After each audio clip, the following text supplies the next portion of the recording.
So, hello viewers, me Deepak. So today we'll be looking into this cycle that's called as disaster management cycle. It's very important to understand, not only for the sake of exam. It will be help in your future. Means if there is such a serious scenario. So here, before looking into the disaster management cycle, we should understand that what disaster is, and to understand what disaster, we should know, or one should know what hazards is. So hazards can be defined as the threat to human life, health, property, etc.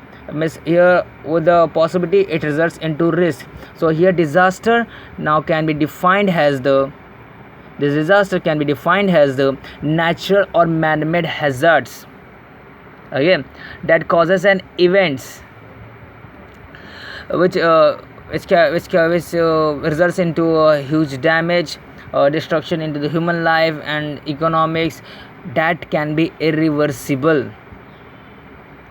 Okay, so here, so the cycle depicts that which action has to be taken first and which action has to be taken just after the disaster, and at what order it has to be followed.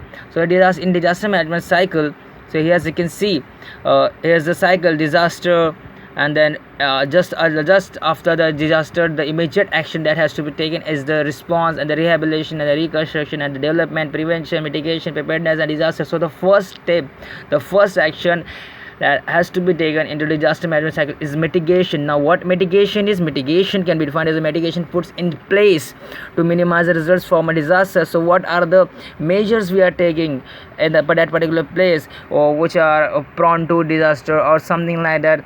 So here, what are that mitigations depicts that only, that what measures, what initiatives we are taking, means what we are doing in advance before the disaster, so that disaster can be prevented or the results effects of that can be minimized. So here, examples of that can be building codes and zoning, vulnerability analysis, and public education. We should educate public that at that particular serious situation, what you should do.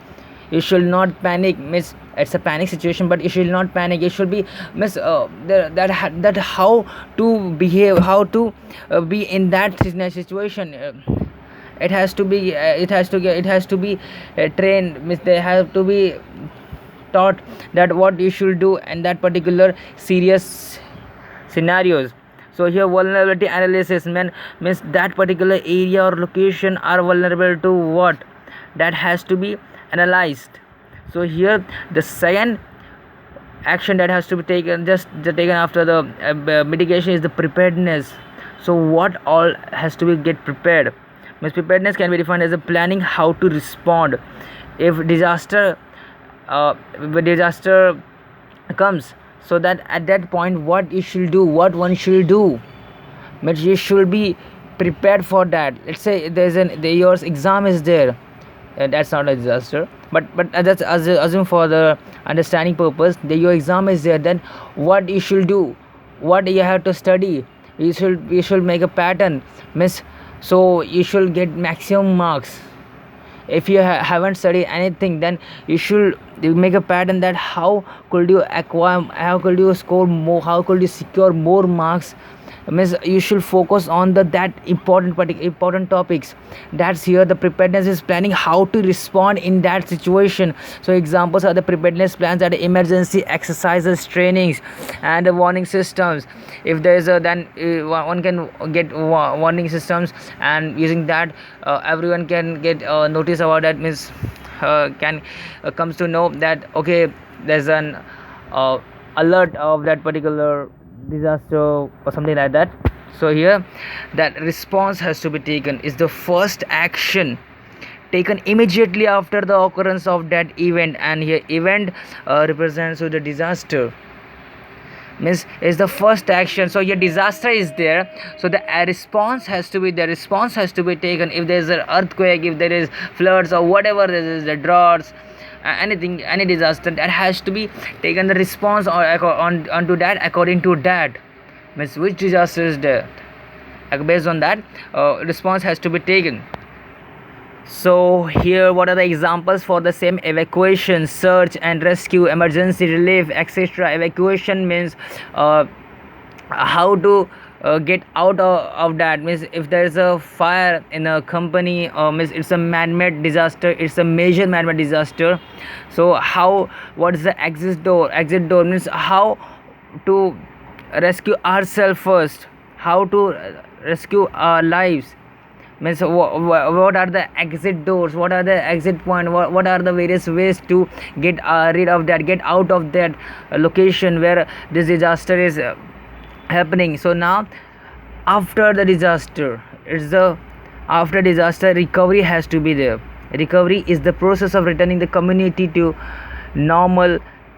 The affected area recovers until it is put in a original condition or better than it was before the disaster. So now what does it mean recovery? If there's disaster happening, disaster is already already were there.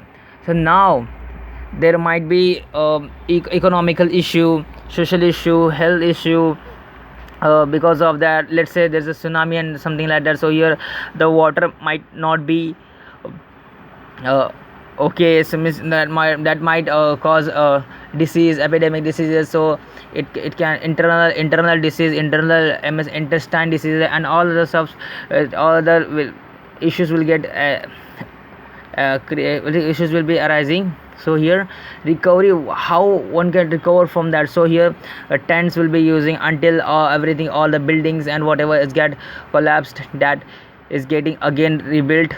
Till that time, tents has to be the earthquake resistant structures, medical care, etc. Because here during the disaster many has lost their life, many has lost their families. There will be injuries, wounds, that has to be taken care. So medical cares has to also be there for the recovery purpose. So here it was all about the disaster management cycle. Thanks for watching.